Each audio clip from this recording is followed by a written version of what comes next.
Baik, sebelum kita mendengarkan firman Tuhan, mari kita berdoa. Bapa, kami mengucap syukur untuk hari ini Tuhan, kami masih bisa ibadah semua karena anugerahnya Tuhan.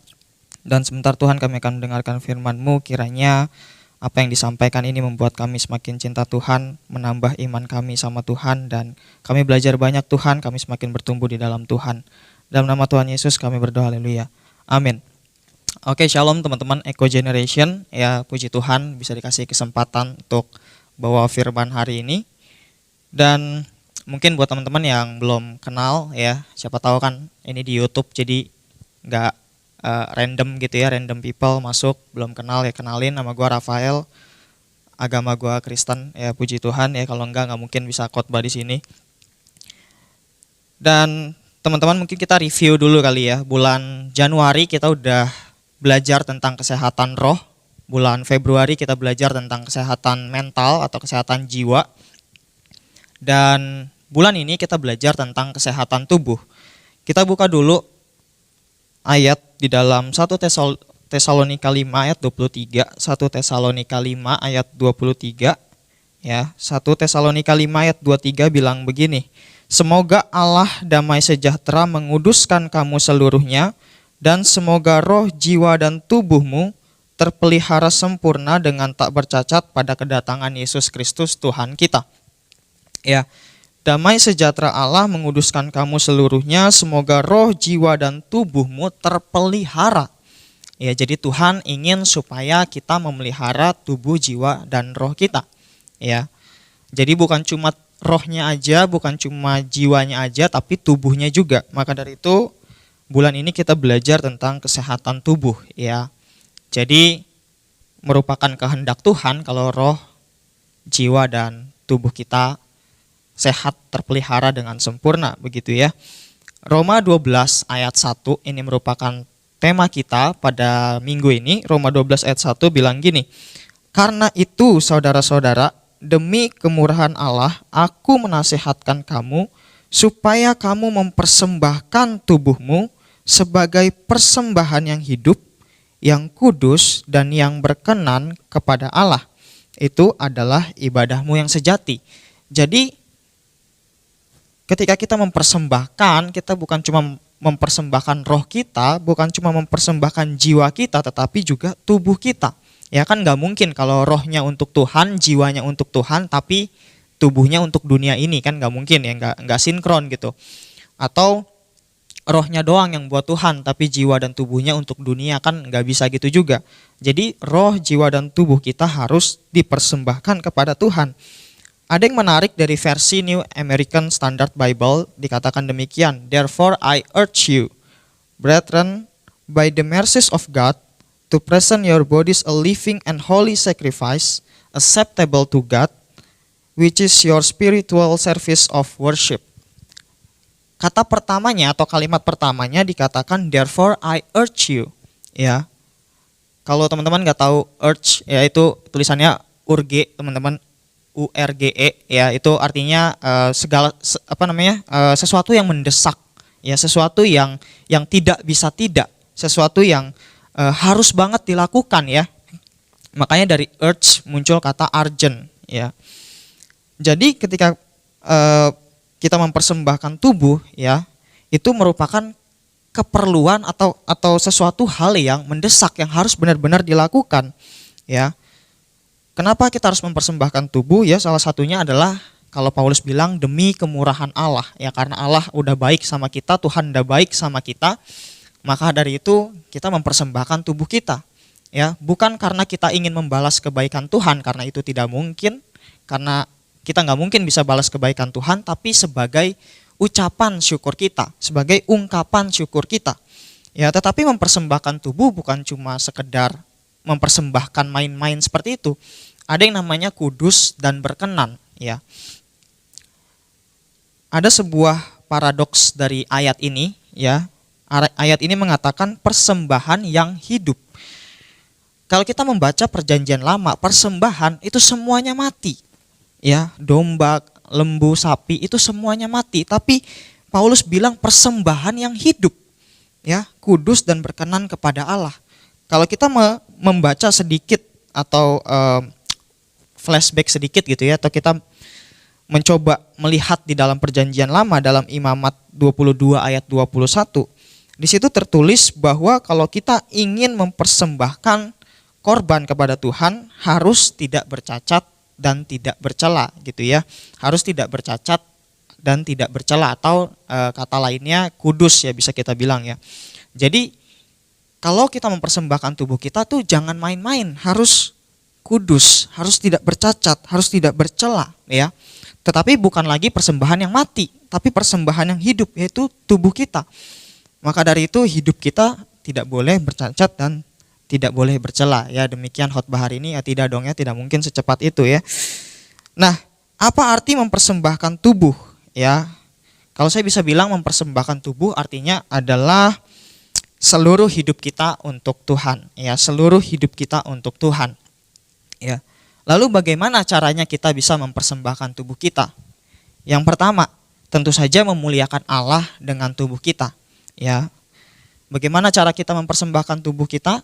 Adalah dengan memuliakan Allah dengan tubuh kita. 1 Korintus 6 ayat 20, 1 Korintus 6 ayat 20 bilang bahwa sebab kamu telah dibeli dan harganya telah lunas dibayar, karena itu muliakanlah Allah dengan tubuhmu ya. Muliakanlah Allah dengan tubuhmu. Contoh memuliakan Allah dengan tubuh kita adalah dengan pikiran, perkataan, dan tindakan ya. Kalau kita melihat bagaimana cara memuliakan Allah dengan pikiran kita bisa melihat di dalam Kisah Para Rasul 26 ayat 25. Kisah Rasul 26 ayat 25 bilang bahwa tetapi Paulus menjawab, aku tidak gila, Festus yang mulia, aku mengatakan kebenaran dengan pikiran yang sehat. Jadi Paulus mengatakan kebenaran dengan pikiran yang sehat. Ya. Ketika kita melayani Tuhan, menyampaikan firman Tuhan, atau ketika kita melakukan segala sesuatu, pikiran itu harus sehat ya. Tidak boleh tidak. Misalnya nih, saya lagi khotbah nih, tapi pikiran saya nggak sehat. Terus saya lihat, itu mah tadi yang WL cuma cari panggung doang. Nah, itu kan pikiran yang tidak sehat ya. Dan nggak mungkin pelayanan saya berkenan kalau pikiran saya tidak sehat ya. Nggak mungkin nih saya lagi khotbah nih, terus saya bilang, aduh itu tuh singer yang tadi tuh so bagus banget suaranya. Wah, itu pikirannya nggak sehat ya. Bagaimana bisa kayak gitu ya. Makanya ketika Paulus berkata, aku memberitakan firman, aku memberitakan kebenaran dengan pikiran yang sehat. Ini penting. Termasuk dalam hidup kita sehari-hari juga kita harus punya pikiran yang sehat.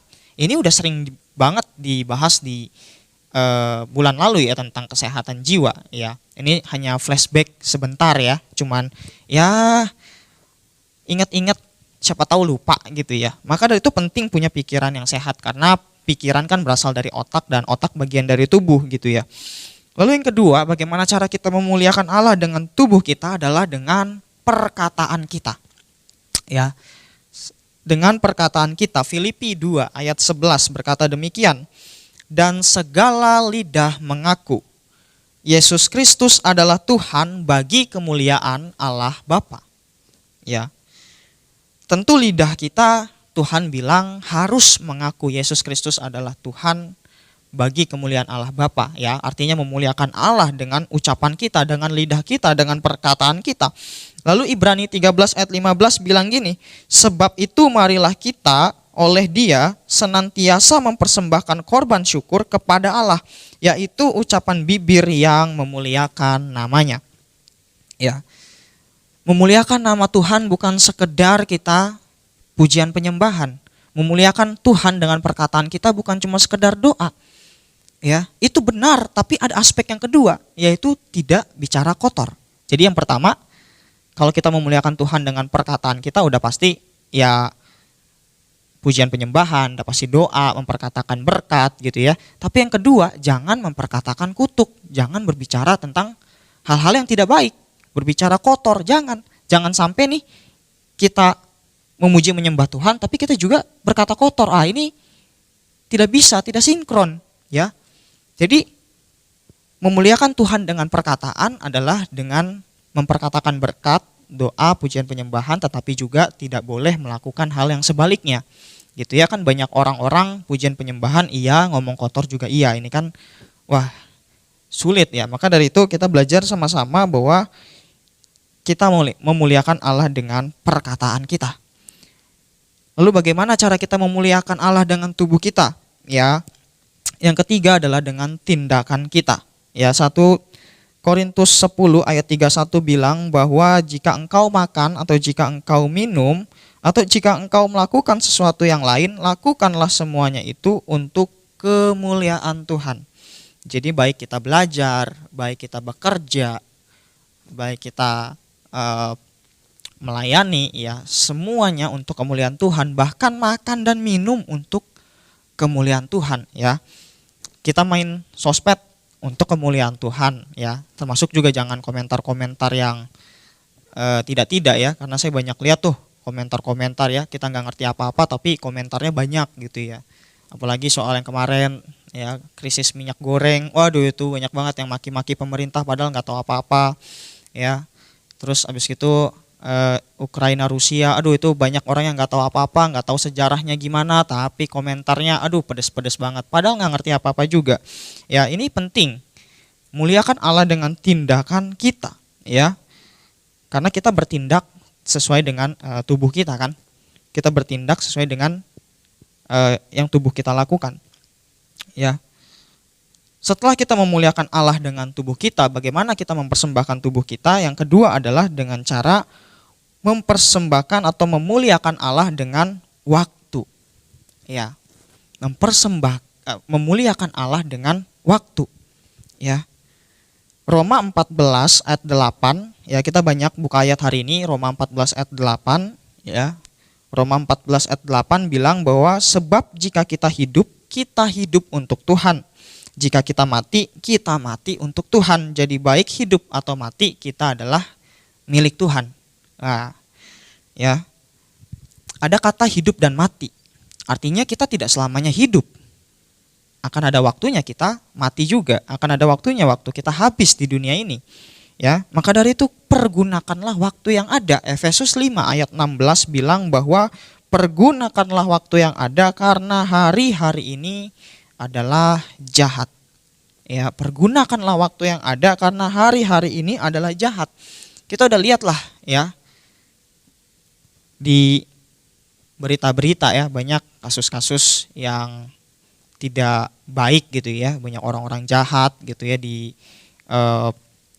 media-media sosial ya, kita bisa lihat dari komentar-komentar. Terus ada yang kemarin itu ya, penipuan binomo ya, kita lihat banyak orang-orang jahat. Pergunakan waktu yang ada karena hari-hari ini adalah jahat, ya. Mungkin gereja selalu kasih kita kesempatan untuk melayani, tetapi waktu tidak. Ya, ada saatnya kita mati.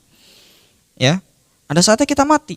Mungkin saya, Kak Jimmy, Kak Andi gitu ya, selalu kasih kalian kesempatan untuk melayani, tetapi waktu tidak selalu kasih kalian kesempatan melayani. Ya, makanya ada satu lagu bilang bahwa jika saatnya nanti ku tak berdaya lagi, hidup ini sudah jadi berkat. Ya, ada saatnya kita meninggalkan dunia ini, teman-teman. Maka dari itu kalau ada waktu untuk melayani, kita layani Tuhan. Ya, kalau ada waktu, ada kesempatan untuk kita bisa jadi berkat buat orang, bisa memuliakan Tuhan dengan waktu kita, kenapa tidak? Kenapa harus kita tunda-tunda? Ya. Belum tentu besok hidup gitu ya, belum tentu besok hidup. Kalau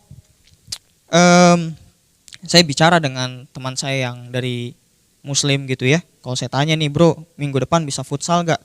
Dia selalu bilang insya Allah bisa. Artinya apa? Artinya jika Tuhan menghendaki bisa ya. Artinya dia sadar bahwa tidak ada jaminan hidup, minggu depan tidak ada jaminan hidup. Makanya kalau ditanya lu bisa futsal gak?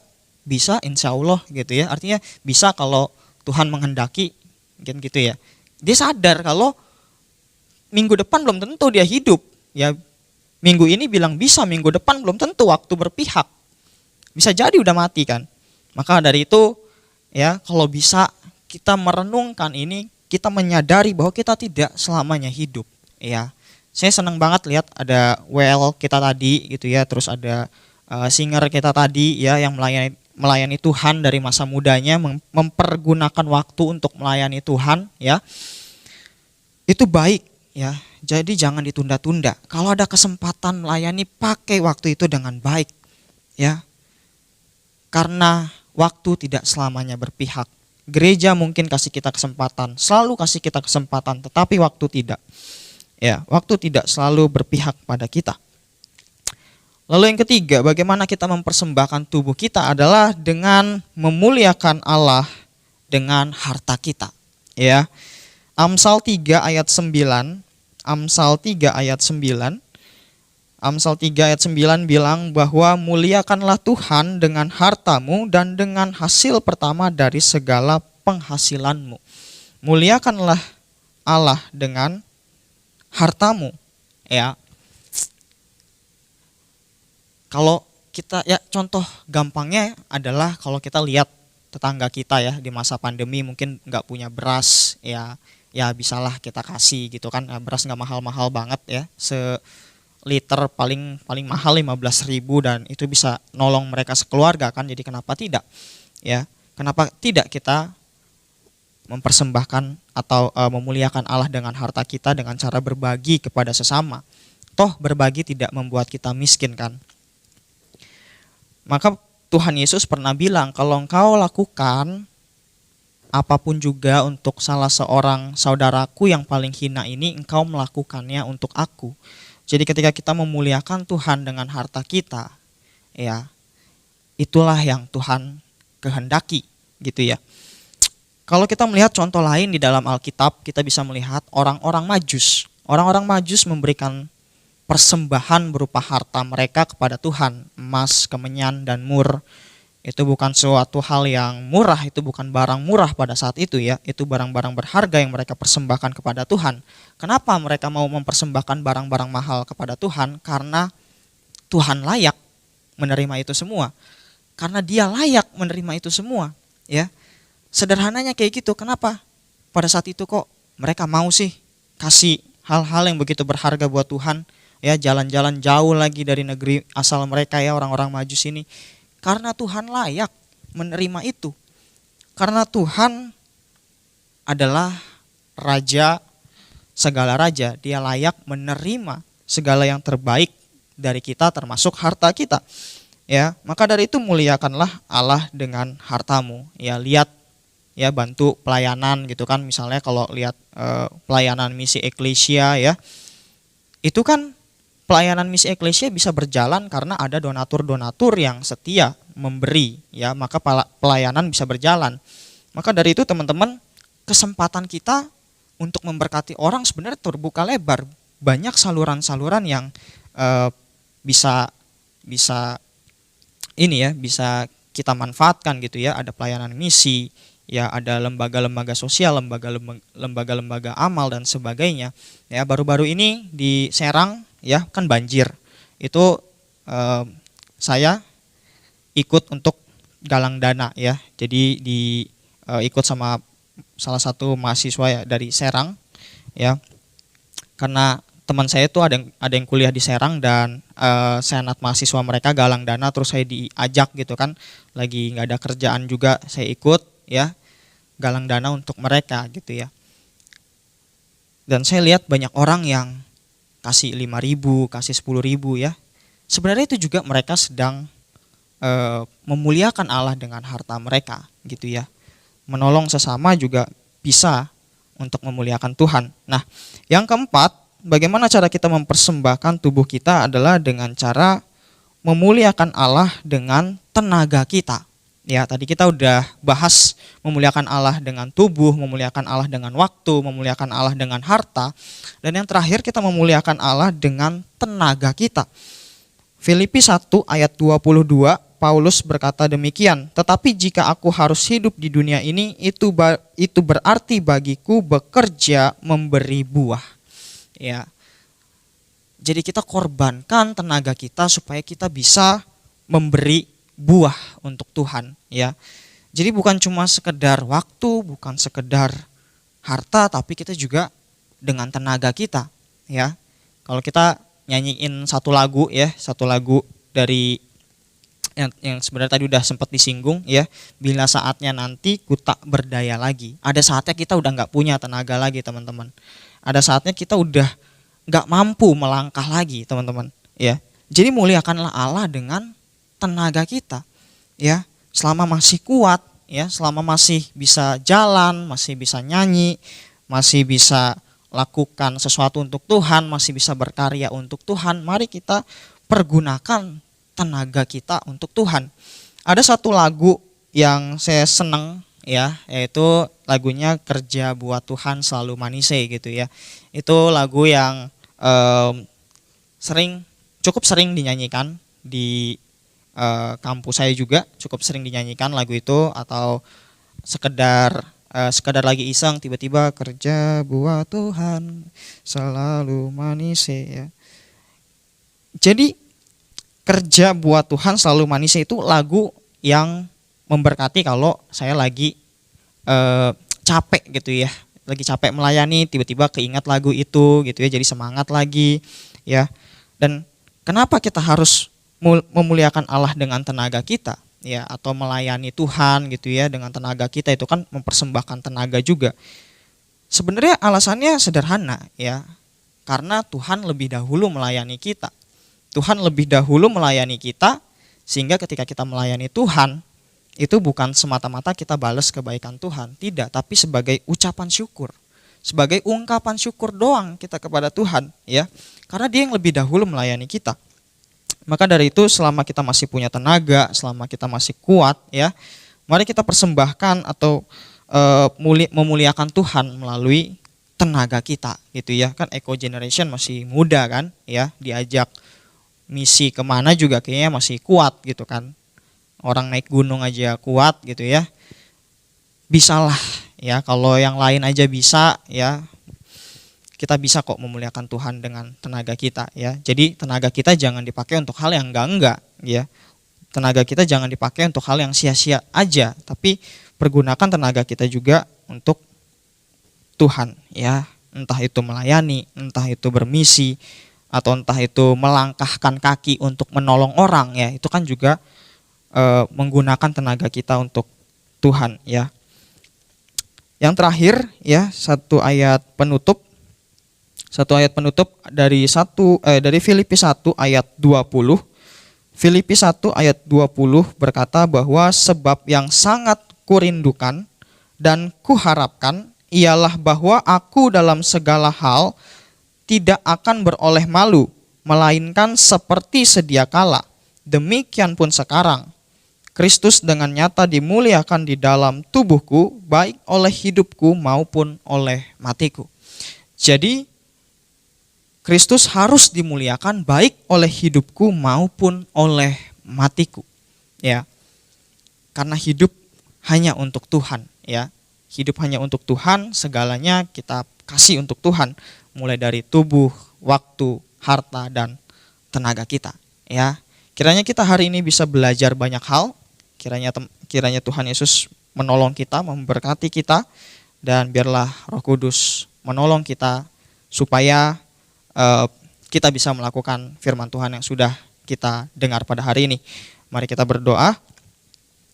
Bapa, terima kasih banyak untuk hari ini Tuhan, untuk pagi hari ini, untuk siang hari ini, untuk sore hari ini, kapanpun waktu kami mendengarkan ibadah ini Tuhan. Kiranya Tuhan memberkati kami, kiranya Tuhan menolong kami, biarlah kiranya Tuhan langkah hidup kami, Tuhan yang pimpin dan mampukan kami Tuhan untuk mempersembahkan tubuh kami hanya untuk kemuliaan-Mu Bapa. Terima kasih Tuhan, kami percaya Tuhan selalu memampukan kami, Tuhan tidak pernah meninggalkan kami. Dalam nama Tuhan Yesus kami sudah berdoa, haleluya, amin. Amin.